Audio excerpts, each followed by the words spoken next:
This is Where We Live from Connecticut Public Radio. I'm Patrick Scahill. When was the last time you baked something, say a batch of cookies? Your recipe likely called for baking powder or baking soda. Those leavening agents are basically bubble makers that help rise crepes into cakes. But these options weren't always kitchen staples. When baking powder was finally discovered in the 19th century, there was an epic industry showdown over the rights to produce it, and Connecticut was a key player.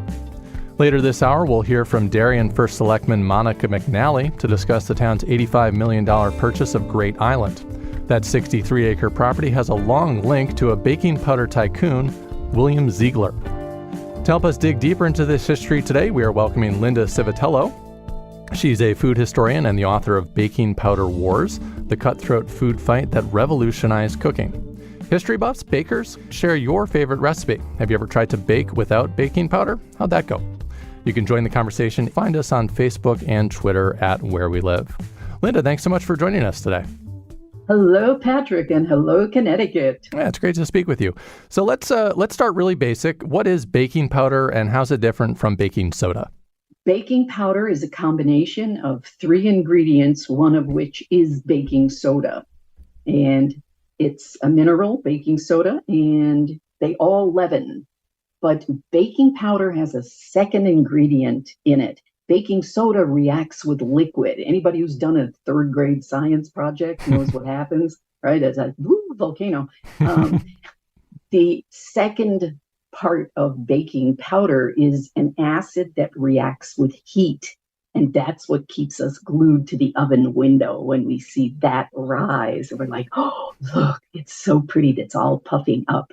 And the third ingredient is cornstarch, which is a buffer to keep them from combining in the can and also to wick away moisture. So that's it. It's simple. It sounds simple, but finding it wasn't. And it's a huge saga and one of the most amazing business wars, right up there with Coke, Pepsi, Chevy, Ford, and Rockefeller in the 19th century, in the Gilded Age. And so this is a war that's essentially kind of boiling down to, maybe boiling's not the best thing to say when we're talking about baking, but how to make bubbles, essentially, right? How to produce CO2 to make something rise when it's being baked. I guess let's turn back the clock a little bit. Let's go to colonial America. Let's talk about bread. Bread was a big thing back then. So speak to that. Bread was a staple. It wasn't like now, if you go somewhere and they say, would you like some bread with that? In the 19th century, it was, do we have anything to go with the bread? So bread was at least £1 pound per person per day. So you were baking in batches, 20, 30 pounds at a time. And recipes say, put the flour in your trough. I mean, you had a huge thing. You didn't have a little bowl. You had this giant trough. And we see in the French Revolution with bread, the professional bakers were making it in such quantities they needed it with their feet. You couldn't do it with your hands. They just jumped up and down on it. But no, American women use their hands. Okay. The big difference here is that the standard of living was higher in America. Families had their own ovens. In Europe, with this tradition we got to go back to the Middle Ages, you had the lord of the manor, he had the grill, he ground the grain, and he had the oven, and you had to use his oven, and that progressed into professional bakers. So people in Europe were used to buying bread from a professional baker. The guilds were all male. You come to the United States, you've got an oven in your house, you don't have professional bakers. So you have got to make your own bread. The housewives made their own bread, and they had to make yeast. Okay, so yeast, the way you get bubbles, the way you get air into things. So yeast is a living organism. You had 10,000 things that could go wrong with yeast. Yeast is a prima donna. Yeast is, oh, it's too hot. Oh, I'm cold. Oh, I need some more time. And housewives are like, also, how do you keep other organisms from the air, bacteria, things out of the yeast once you create it? And it was just a big slurry because you see recipes that call for, a pint of yeast. It's very difficult to maintain. So you had a lot of bread failures, and bread was connected to religion. Mm-hmm. So this was viewed, I mean, a woman's identity was connected to bread baking. And if you failed at this, it's like you were a failure as a woman, as a wife, as a mother. You're not feeding your family. We don't have bread for the sacrament. And in places like Connecticut, this was difficult because wheat did not grow well here, at least not the kinds of wheat they had then. And so, yeah, I mean, it becomes in many ways, it's sort of science meets morality here, right? We have this prima donna yeast, which is very difficult to maintain. It's tricky to get. It's tricky to keep. So women are thinking, women primarily being the people who were baking back then in colonial America, thinking, how do I get rid of this? How do I make this a little bit easier? While also dealing with this simultaneous moral pressure from the pulpit, which says, hey, if you're not baking bread and doing a good job, you're not basically, doing what you need to do as a person, right? As a woman, right. Sylvester Graham, especially, because you had the religious awakenings coming out of the Connecticut River Valley up, Springfield and Hartford up there, and Amherst especially. And yes, the medical profession is, you must make good bread, and everyone is all over women. And Sylvester Graham says, it is the mother only who can make bread for her family. So women are, please, I got to find a shortcut to this. And they are looking at everything. At one point, they try smelling salts. And I think it's got to be because, well, okay, you fell down and this got you up. Maybe it can get the bread up. How often? Well, I don't know. The equivalent now is not the same where we had these TikTok challenges, go put NyQuil in food or something, which, are terrible. It's a bad idea. But going to your medicine cabinet and modern yeast, I just want to say modern yeast is very different from the yeast they had then. Also, women were the brewers. We did not have professional breweries. So women made beer. They made beer out of everything. They made wintergreen beer and they made herbal beer. They made all kinds of beer, and they would use what they called the emptyings, the dregs from this, as yeast, to make yeast or to leaven things.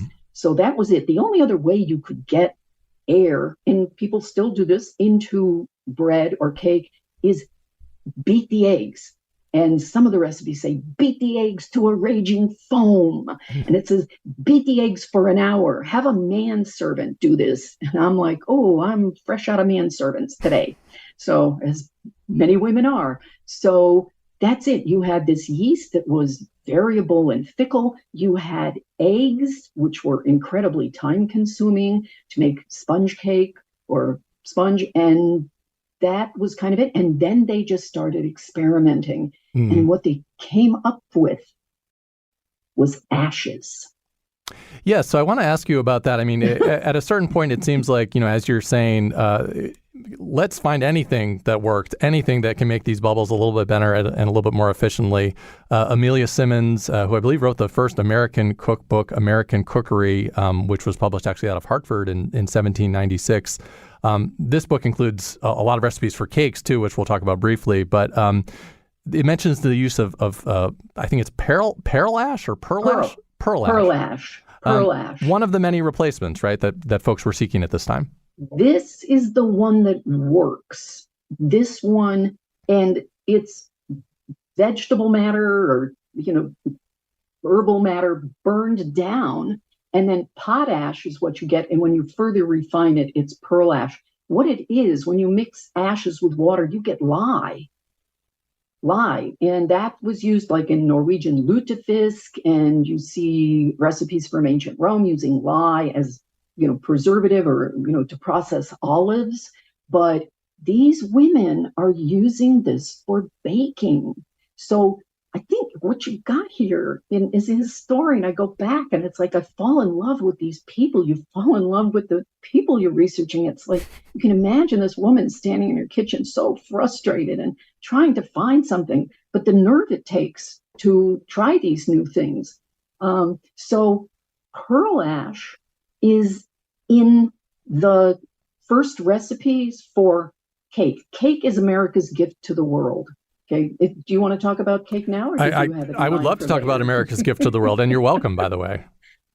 Okay. Early things that were called cake in these early cookbooks are not cake. They're tricked out bread. Mm-hmm. They're like panettone or stollen, because your daily bread is 4 ingredients. It is flour, water, yeast, and salt. For special occasions, you are going to add butter, sugar, eggs, alcohol. The election cake calls for massive amounts of alcohol and quarts of flour. So, and you might add spices and nuts and fruit. So what you've got is a yeast risen cake, a yeast risen bread, but with all of these added ingredients. And what we get from American women and what we get from Amelia Simmons in Connecticut in 1796 is the first use of this artificial leavener that is a total radical break from yeast. And gingerbread, she's got 7 recipes for gingerbread. Most of them are for what we call ginger cookies, gingerbread people. And this is a confusion because gingerbread always meant the little gingerbread crisp people. And Amelia Simmons has a recipe that is so unusual, she gives it the title Soft Gingerbread Baked in Pans. That's the name of the food. And this is where we get our modern gingerbread, which is really a ginger cake. And also the first recipe for the word cookie, which is the Dutch diminutive of cake. And she uses pearl ash in these. This caused a revolution when it got to England, because British women would love a solution too. And it just immediately kind of went viral, the equivalent of going viral. So listeners can check out an excerpt from the chapter from the book called The Liberation of Cake. That's on our website, ctpublic.org/where we live. So one more question here before we break, Linda. So as you're discussing these new chemical leaveners are out there, they're making cake, I guess, cheap, quick, a little bit easier to bake. Pearl ash is one of them. I guess let's hop, skip, and jump through history a little bit here. A lot of experimentation happens. Take us to baking powder. And I know we're going to sort of spring into separate paths from there because there's lots of different types of it. But bring us from pearl ash to baking powder. How do we get there? Well, pearl ash had a big drawback, which is, and some of the other things they tried, which were if they spilled on the floor, the cookbooks say, don't let it stay there for any length of time because it will strip the paint off the floorboards. So that's a drawback. Yeah, they're still looking for something else.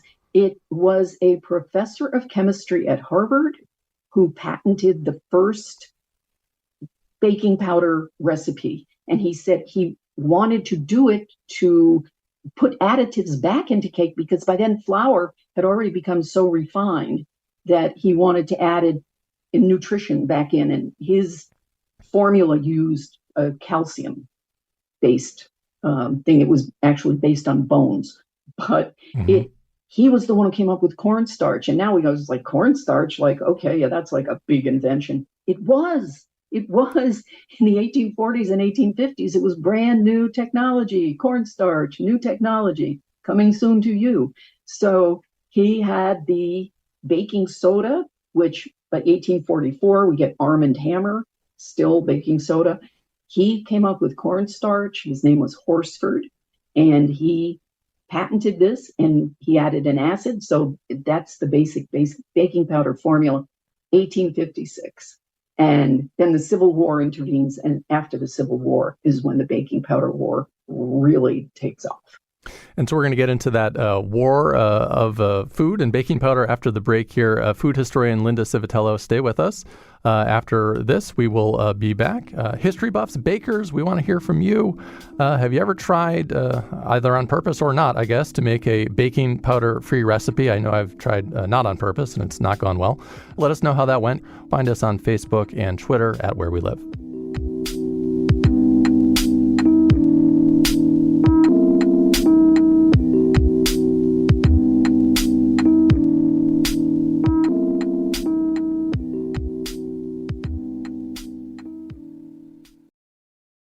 This is Where We Live from Connecticut Public Radio. I'm Patrick Scahill.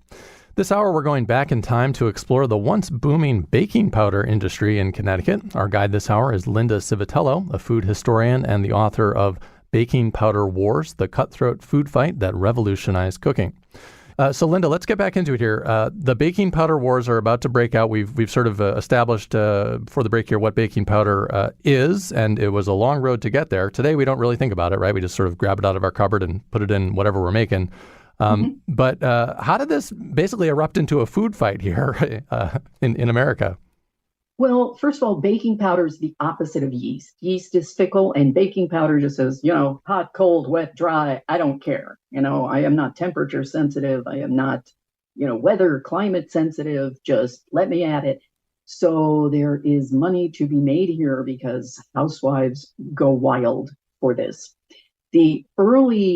An early way that they made their own baking powder in home was cream of tartar, which is a byproduct of winemaking, and baking soda.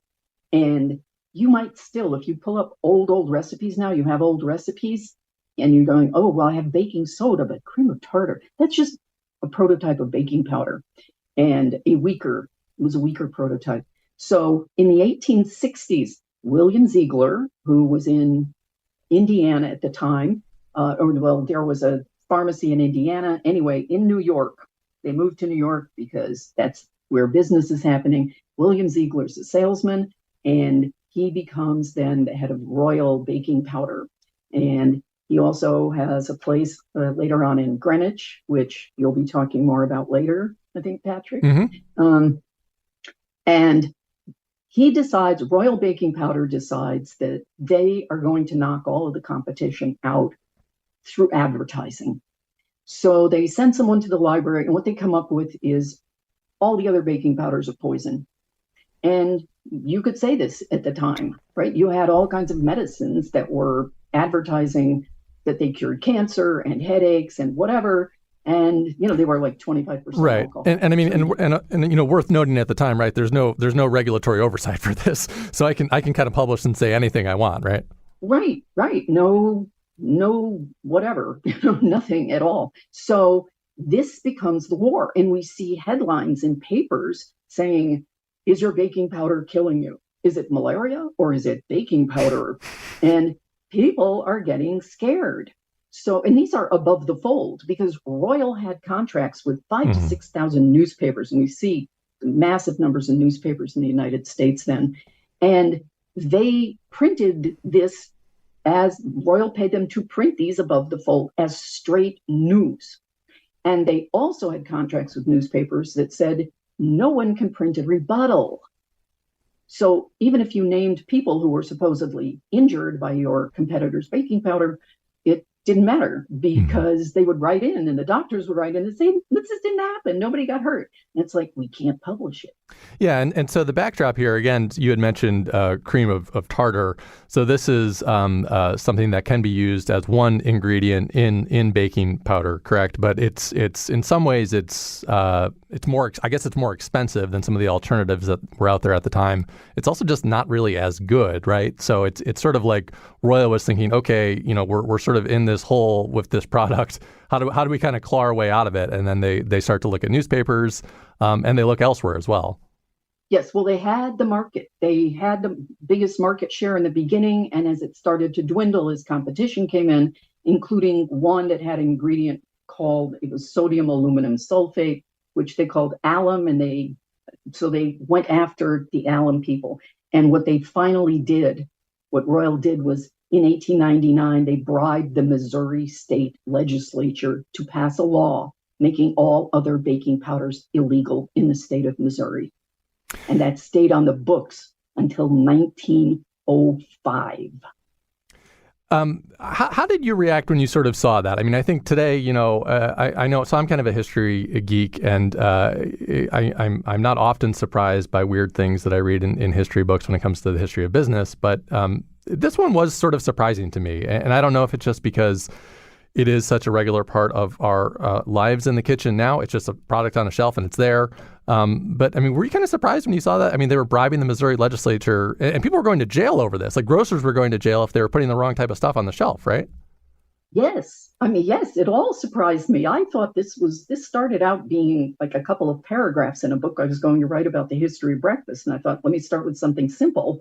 But it would be a couple of paragraphs, like, 10,000 pages later, Supreme Court cases, every state health department cases. It was stunning. It was so naked. And this is how naked business and bribery were.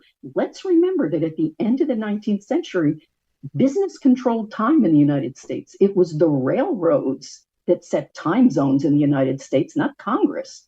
The railroads controlled time. So business is huge. And Royal Baking Powder is capitalized at $20 million. For example, Ford Motor Company at about the same time, $150,000.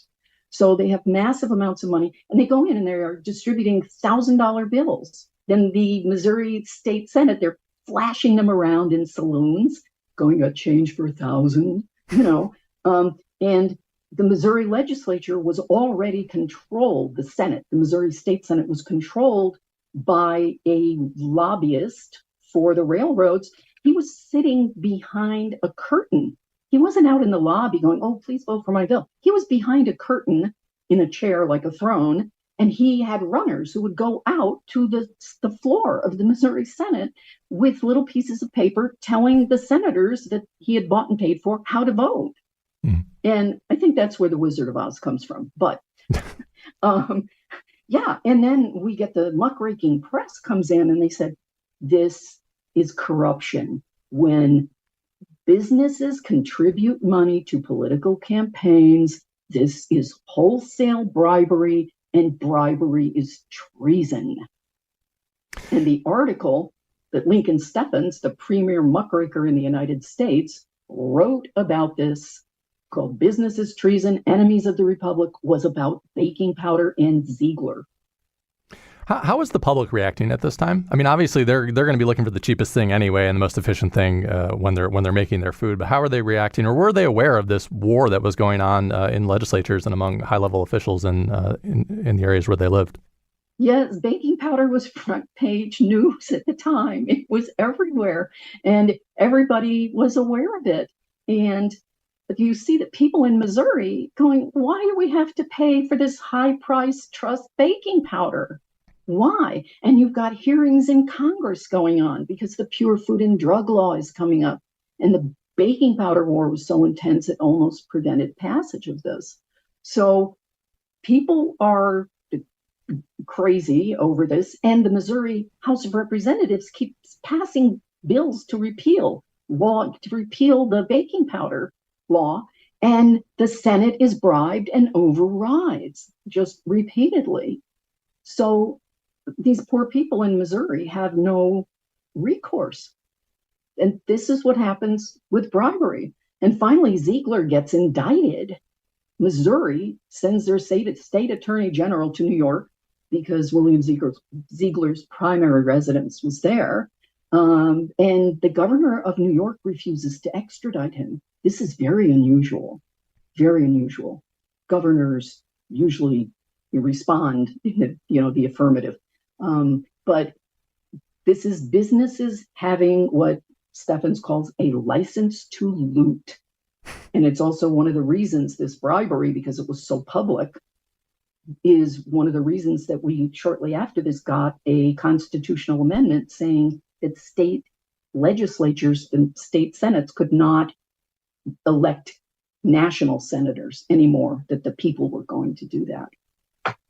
You had mentioned earlier, some of the, ideological wars that were playing out in newspaper advertisements, particularly, and a lot of the scare tactics that were there.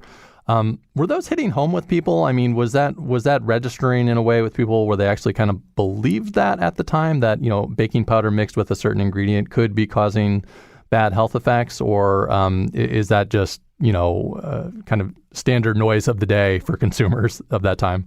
They did, and then the alum baking powders countered that, Royals formula caused kidney disease. I mean, there was so much floating around, and every federal agency got involved.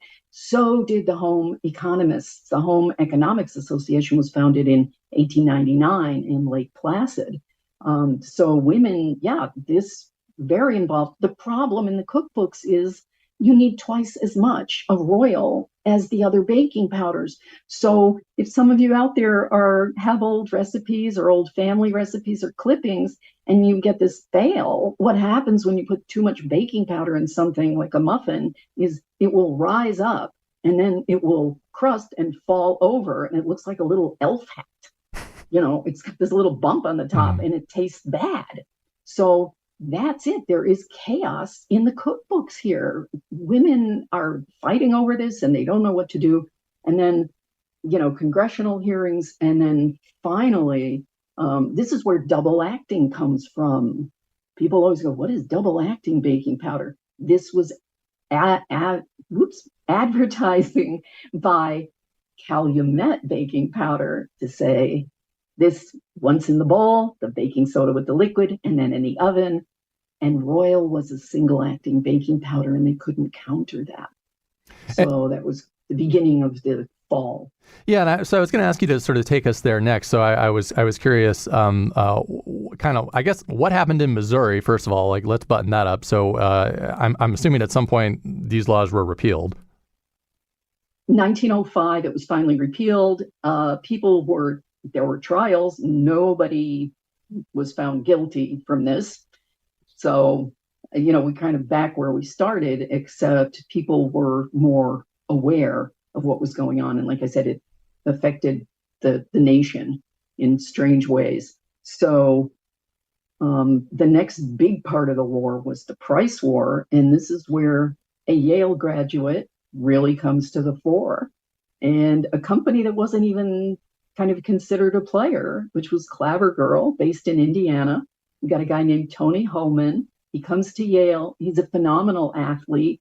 He's track and field. He wins like 10 medals or so in his freshman year. He's on the undefeated Bulldogs, the legendary 1923 and 24 Yale football team. He is voted best all-around athlete at Yale. And then he goes back to Indiana, and here comes the Depression. And he's like, I just have this little business and I'm going to lose it. And I don't know if what he learned on the playing fields of Yale made a difference, but he just took on everybody else in the country. And these were companies like Royal had been in existence since the 1860s, and Rumford since the 1850s. They had distribution networks, they had warehouses, they had salespeople all over the country. And Tony Holman's got 6 trucks. Yeah, I got 6 trucks and I'm going to just blow everybody else out of the water. And he did. In 1931, he started, and by 1935, he had the majority of the market in the United States, the baking powder market. It is one of the most phenomenal things in business ever. And so Clabber Girl today, I mean, I think they're still one of the main baking powder companies that are out there, correct? Yes. And at one point, they had more than 50% of the market. And they recently were sold. They were family owned until recently. And it's Clabber Girl money in Indiana that is behind the Indy 500. The Indianapolis 500 is made possible by baking powder money. So, were there any lessons you think the nation kind of learned from this this really, really big food fight? I mean, were there national agencies that were formed out of this? I think in some ways it seems like the national press might have learned a thing or two from this. This was an issue obviously that was covered by journalists everywhere in the country, and it was an issue that was affecting everyone in the country. But what were some of the lessons that the country learned from this baking powder war? I think at the end, it's price was the factor. And I just want to mention one other Connecticut connection, because all roads seem to lead to Connecticut somehow. In Indiana, where Tony Holman's Clabber Girl business was, in 1924, 100 years ago, the Ku Klux Klan swept the state, from the governorship to the mayors of Indianapolis and other major cities, courts, boards of education. And they came after Tony's family was German Catholic immigrants. And I was stunned when I read that the major organization in the United States that was speaking up for immigrants, for Catholics, and for Jews and for Blacks at this time was the Knights of Columbus, founded in New Haven in 1882. They published a book by W.E.B. Du Bois, The Gift of Black Folk, about Black contributions in 1924 in response to this. And the worst thing, if you were in the Klan, the worst thing you could say about somebody was, oh, he's in the Knights of Columbus. What was your research process like for this book? Fly all over the country, go through papers that were written in 19th century handwriting, the Rhode Island Historical Institute, the Institute of Baking in Kansas City, Indiana, just researching old recipes, trying to make some of these things, seeing what happened when you used one kind of baking powder and another kind of baking powder's, recipe. So just took a long time. Yeah, I mean, I guess I ask from the standpoint of when I think of recipes and my family's history of recipes, it's something written down on an index card 50 years ago that my mom might be able to dig out from the cabinet, right? Like how well preserved is the record of just what people were doing, particularly when we look back to, colonial America? Was this stuff written down, or was it more passed by oral tradition? Oh, that's an excellent point, because recipes, everybody goes, oh, those are old recipes. They don't have amounts. They don't have things, they're so vague. They were not. The women who wrote these books for publication were crystal clear, and everything was by weight. It was all, pounds of this, pound of that. That's where you get pound cake, a pound of this, a pound of that. But then Americans started moving across the country, and you're not going to take a big old scale and a covered wagon, but everybody's got a cup and a spoon. Except the problem there is those cups and those spoons are not identical. So again, huge variation. But for example, there's a cookbook published in 1836 in New Haven that has a recipe that I tried that I didn't even need to adjust. Mm-hmm. It makes a delicious cookie. And it's called a spice snap.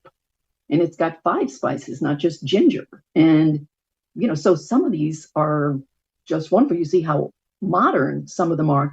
And then we see this process of change until finally we don't get consistency in the cookbooks until the 1970s. And it's just recently that something like The Joy of Cooking has dropped the use of the words double acting. But baking powder is the reason that the phrase flat as a pancake has no meaning for Americans. Yeah, and I guess just quickly talk about that. So I had pancakes this weekend with my son, and I hadn't really thought about the fact that they were fluffy was in large part because baking powder is in there. I don't know, Linda, if you've tried to make pancakes without baking powder, but they're generally, disappointing. They're a crepe. It's a crepe, yeah. Which means crisp in French. It's flat, and that has its own use. But baking powder, you can make pancakes without eggs. Just beef up the baking powder. And that's what happened. We saw this during World War I when, recipes, things were rationed. It's like, just bump up your baking powder. But America's bread is baking powder biscuits.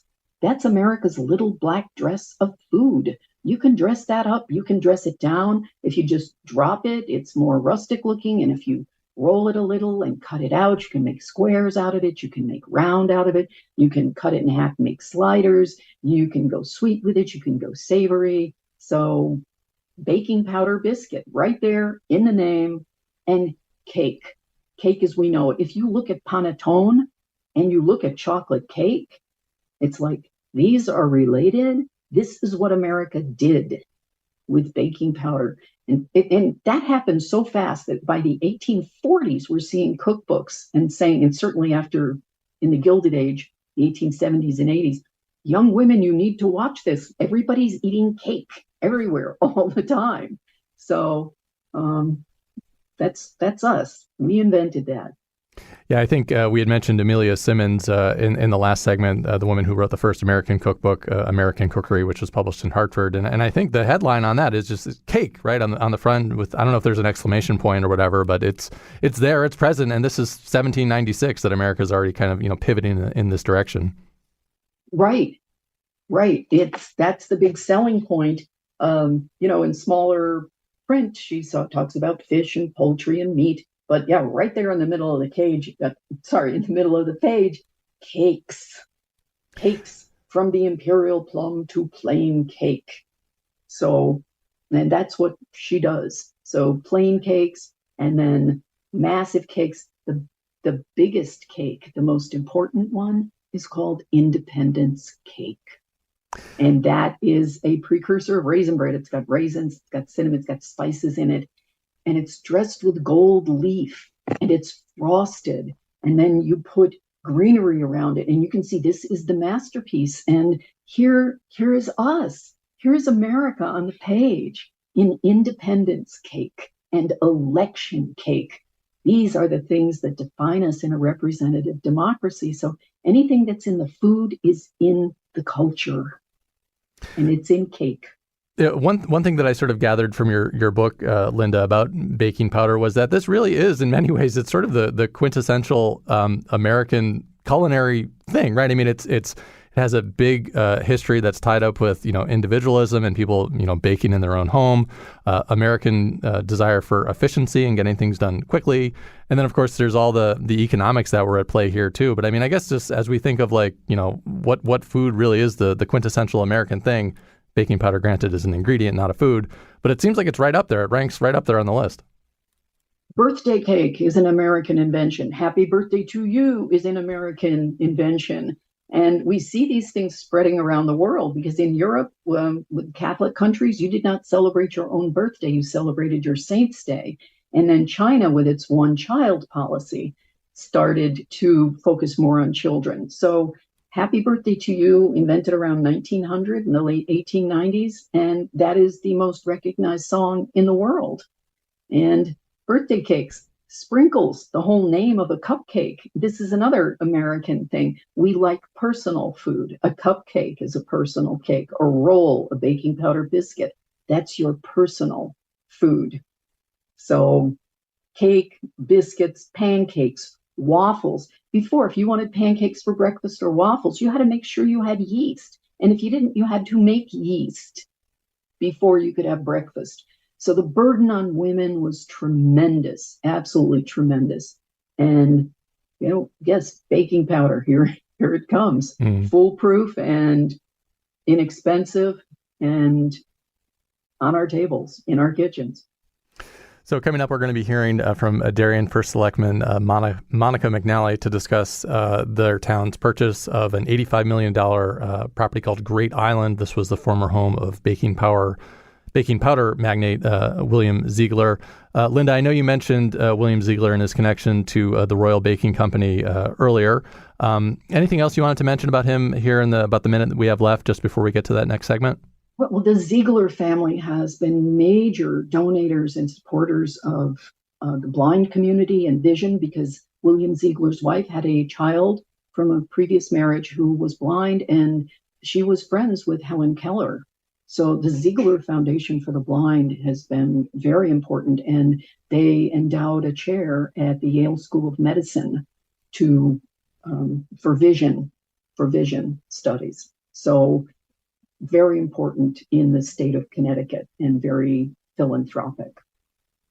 That's Linda Civitello, food historian and the author of Baking Powder Wars, the Cutthroat Food Fight that revolutionized cooking. Linda, I'd love it if you stay with us, but I want to say thanks in advance for you taking the time to join us today. Thank you. After a break, Darien First Selectman Monica McNally is going to join us. You can also join us if you want. Find us online at Where We Live.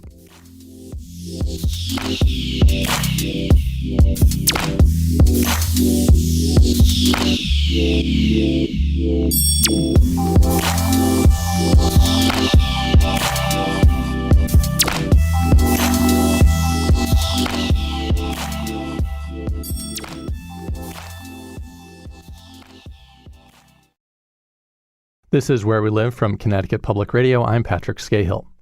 The coastal town of Darien recently purchased Great Island for $85 million, gaining 63 acres and more than a mile of coastline. Here to discuss is Monica McNally. She's Darien's first selectman. Monica, welcome to the show. Hi, Patrick. Thank you for having me. I'm really excited to be here. Yeah, thanks for coming on today. So tell us a bit about this purchase. So Great Island went up for sale in 2017, is my understanding, but the price dropped a little bit over time. Why was Darien interested in purchasing this property? Well, the price was initially back in 2018, it was $175 million, but the property lines were redrawn in 2021, and that indicated a readjustment of the price. So the town pursued it. This is the last parcel of this size available in our town, and it is a really unique and beautiful place, really special for Long Island Sound. So, when we took a look at it, just the wildlife there, the views, the buildings, just models from a different era. It was something that we really needed to take a really hard look at. And we have a plan of conservation and development, which is kind of a blueprint for our town. And we do this every 10 years. And acquiring open space is a very high priority. And conservation of this really fragile environment was important to us as well. I'm assuming you've probably been out there. What do you see when you're there? What's on the island? So it's 60 acres plus or minus a quarter acre. So we'll call it 60 acres. And when you enter it, you'll see there are a couple of parcels on either side that are deeded open space, conservation oriented. So then once you get on the island itself, there are several buildings. There is the main house, which you can kind of see from the water. It's very large. It's a 13,000 square foot, 10 bedroom, 8 bathroom, 2 half bathroom, really, really large home with 2 villas on either side that are, complete homes in of themselves. There's also a really large stable. It's an 18-stall stable that was built in 1905, I believe, granite and slate roof, designed by the same architect who did Grand Central Station. So when you're in Grand Central, if you look up at the ceiling, Raphael Gustafino designed that, and he was the architect for the stables on Great Island. And then there are a number of homes that are more, not modern, but later additions. There's a beautiful beach little cottage. There's a carriage house where it's really interesting. It doesn't have it now, but it used to have a giant turnstile. So when the carriage came in, it would go on the turnstile and then be able to be moved to allow more vehicles and to free up more space in there. So there are a number of buildings on the property. And so today, earlier in the show, we were talking about baking powder. This was the former home of William Ziegler, who made a lot of money. And I'm gathering from your description, he invested some of that money onto the island in the baking powder business. Going forward, I guess, what's Darien planning to do here with the land now that it's been purchased? Patrick, going back to William Ziegler, that I really appreciated. I was listening in on Linda's your discussion with Linda, and I learned a lot. So I'm hoping to be able to speak with her, and I'm looking forward to reading her book.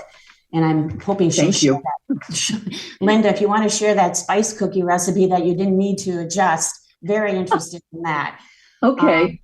And also those stables were built because for polo, he built polo fields there. Yes. The Zieglers were very interested in horses, and William Ziegler was actually a Olympic gold medalist in horseback riding, and he formed the equestrian team. And William Ziegler also was very ecologically oriented, and he was actually founded the Norwalk Maritime Museum as well. So, but Patrick, what was your question? You asked me what we're going to do. Yeah, so what are the plans with the land? Are you thinking conservation? Are you thinking housing? Are you thinking a mix? What's sort of the thought at this point? When we looked at the property, one of the things we did is we had an appraisal done, and it was based on They use the best use basis, which is just something that appraisers have to choose which model they use. And they modeled it after, they looked at 25 homes and what that would look like out there. So our goal is to acquire open space, and that's why we took a look at this. We looked at it really hard because it was a very expensive project. And right now, we formed a Great Island Advisory Committee. We're just getting going. They've had just a few meetings. It was formed in July, but that's the committee that will take a look first at, I'm thinking of it as phase one. What do we do to help our residents actually get on the island in a safe and comfortable way? And then the phase two, that's phase one. The phase two will be looking at what we want to do there longer term. I do think that will require and deserve a lot of input from our community. And I think this is this part of it will be a much longer process. This phase one, I see, I think one of the earlier things we can do, there's 1.5 miles of beautiful coastline. I think walking trails will be one of the first things we try to work on for our residents to actually get out and enjoy the island. And that way, once you're on the island, you get an idea of what your vision is, because this is a community asset, and so we want to make it available and attractive for everyone. So that's where we're looking at getting some of the ideas for what to do longer term. But shorter term, walking trails are something we'll focus on early. That's Darien First Selectman Monica McNally. Monica, thanks so much for coming on the show today and sharing your time with us. Absolutely. Thank you. Linda Civitello, I believe you're still on the line. Linda, I Yep. guess any parting thoughts on baking powder before we go here? Again, this is something that is so invisible to us today, but really did just create a true scientific revolution and bring a lot of money into Darien, apparently. So any final thoughts you want to leave with us today? We have about 30 seconds left. One of the main uses of baking powder is that it can raise maize. Corn is gluten-free, so yeast cannot do anything with that. And corn was the main grain, was the staple in colonial America. So cornbread is another absolutely American invention and not possible without baking powder and certainly baking soda. Linda Civitello is a food historian, the author of Baking Powder Wars, The Cutthroat Food Fight That Revolutionized Cooking. Linda, it's a fantastic book. There's so many great details in there. Thanks again for coming on today and sharing your time with us. It's been a pleasure. Thank you. Thanks for listening here today to Where We Live. I'm Patrick Scahill. Today's show was produced by Katie Pellico. Our technical producer is Kat Pastor. You can download Where We Live anytime on your favorite podcast app. And thanks so much for listening.